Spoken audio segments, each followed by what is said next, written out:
Sa mga sir for today's videos para Rhino Cup 2024 60 above category 50 kilometers, Tatay Kiko, nakikita natin nakabungad na siya rito sa ating harapan at ang pagbabalik niya dahil kahit veterano na yun si Tatay Kiko pero hindi pa rin talaga niya iniiwanan ang pagiging siklista. Kumbaga alam natin na merong mga kaganapan nangyari kay Tatay Kiko pero talagang hindi niya basta maiwanan lang yung mga basta-basta ang bilang isang siklista dahil ahon tayo rito.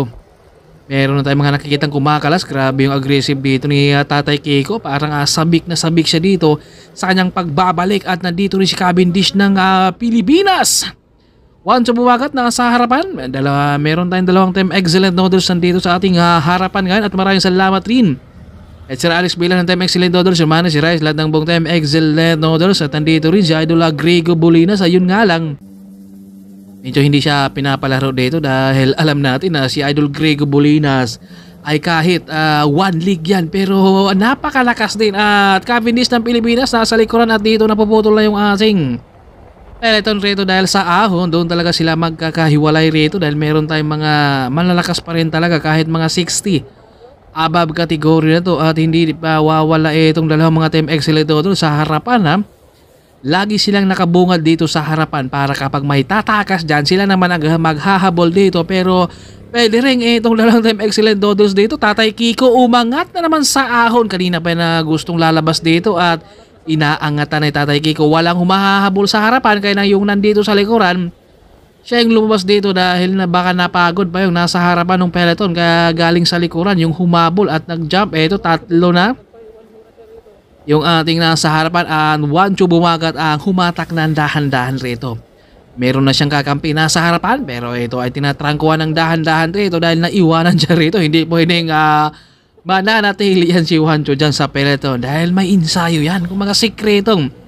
Yan yung ating mga Marlboro Tour veteran natin at ito yung ating breakaway tatlo. Tuloy-tuloy na sila rito Kumbaga grabe si Tatay Kiko, wala pa rin pakupas. Kumbaga nasa kakanya na talaga, kumbaga nasa dugo na niya ang pagiging isang siklista talaga na kahit ito yung last year to kaka-opera lang to ni Tatay Kiko kumbaga ito ay bumanat na naman siya muli ngayon. Kumbaga grabe yung dugo rin talaga nito. Hindi pa rin nawawala sa kanyang isipan ang bilang isang siklista o pagpapadyak. Siyempre lahat yan sila ay mga marami na mga experience sa laro at Juancho bumagat. Ito siya ay naghabol na siya dito sa ating first group na tatlo para tulungan naman. Etong si Tatay Kiko magiging 5 na yung ating breakaway kapag makakadikit sila at meron tayong top 10 dito sa ating 60 above category at sa ating peloton rito parang mga pagod na to. Dahil ay nag-iiwasan na sila kaliwa to kanan na sila rito para sana ay makahabol pa sana. Ito Marlboro Tour veteran yan yan yung mga kasabayan ni Coach Punga rin at nandito si Idol Grego Bolinas. Yung nga lang hindi siya pinalaro dito dahil alam nila na malakas talaga kahit one league yan pero yung kanyang balancing rito ay napakatindi rin mahirap yan.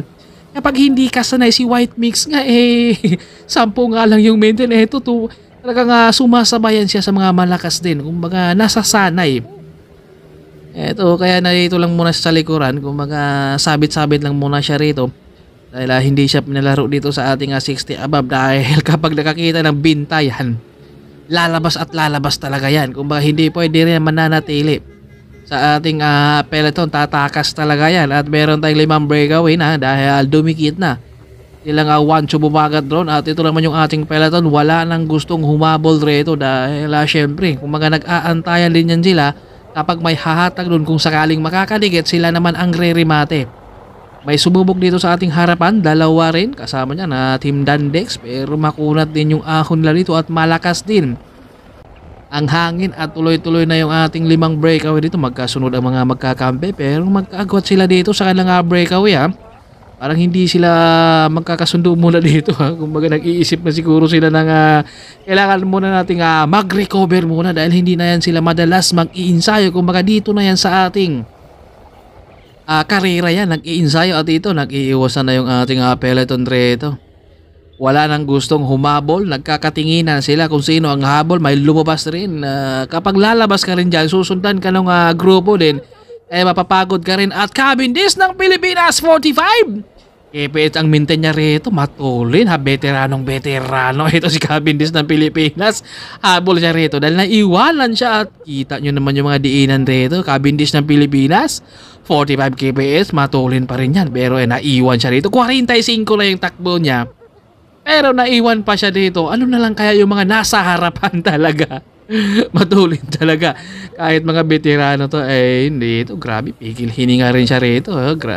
Para hindi ka rin talaga mapapagod ka agad, kailangan mong pigilan. Kahit pagod ka na, tiisin mo talaga dahil parihas rin naman kayo na napapagod rin sa loob ng karera. Kung makapatiisan na lang yan, kapag bibigay ka, talagang makakalamang yung kalaban mo. At ito yung ating grupo, kung wala nang gustong humabol dahil meron sana, yun nga lang sinusundan niya naman siya ng ating peloton at wala rin siya kapalitan, kaya naisip rin niya na kapag siya yung hahatag rin, baka syempre rimate yung mga nasa likuran. Chill lang yung ating idol natin sa likuran, si Idol Grego Bulinas. At bisitahin nyo rin ang aking Facebook page, White Mix Moto Vlog. At maraming salamat sa lahat ng mga subscribers natin, mga followers. Thank you. At ito yung ating breakaway, Tatay Kikong humata.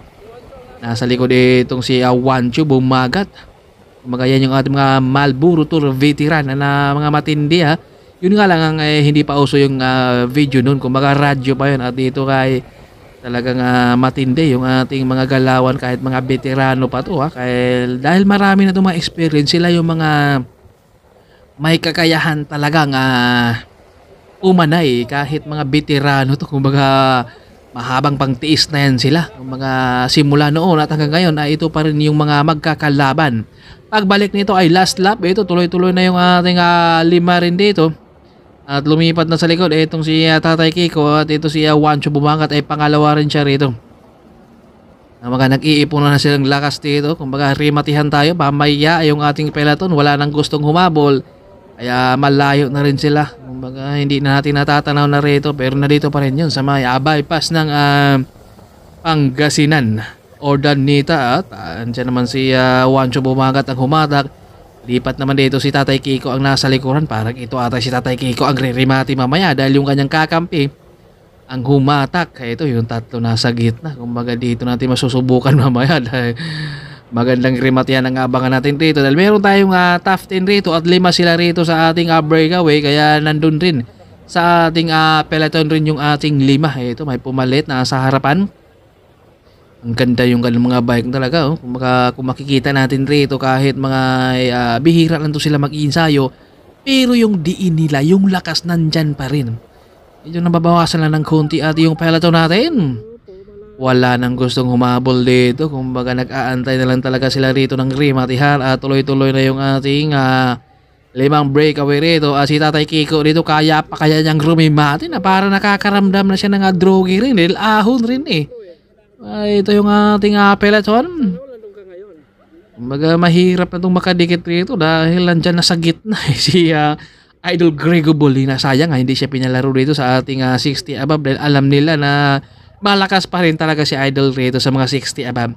Dahil kaya pa niyang pumapanay-panay at bumabanat Kumbaga dapat sa mga 50 above to si Idol Grego dahil tatakas talagahan. Grabe yung laban nila doon sa may Tour of La Union.